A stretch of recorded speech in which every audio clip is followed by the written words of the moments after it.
To Mahi media. నేను మీ Sumathi. AP CM Nara Chandrababu Naidu అధ్యక్షతన జరిగిన ఏపీ కేబినెట్ సమావేశం ముగిసింది. పలు రంగాల్లో ప్రభుత్వ విధానాలకు ఈ సమావేశంలో ఆమోదం తెలిపారు.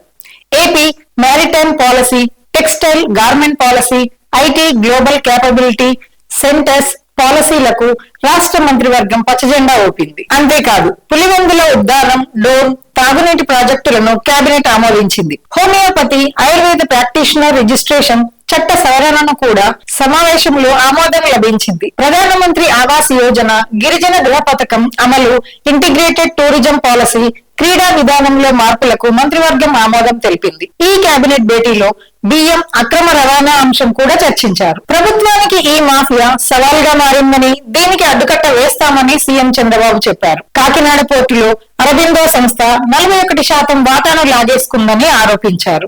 ఆస్తులు గుంజుకోవడం వైసీపీ హయాంలో ట్రెండ్ గా మారిందని వ్యాఖ్యానించారు.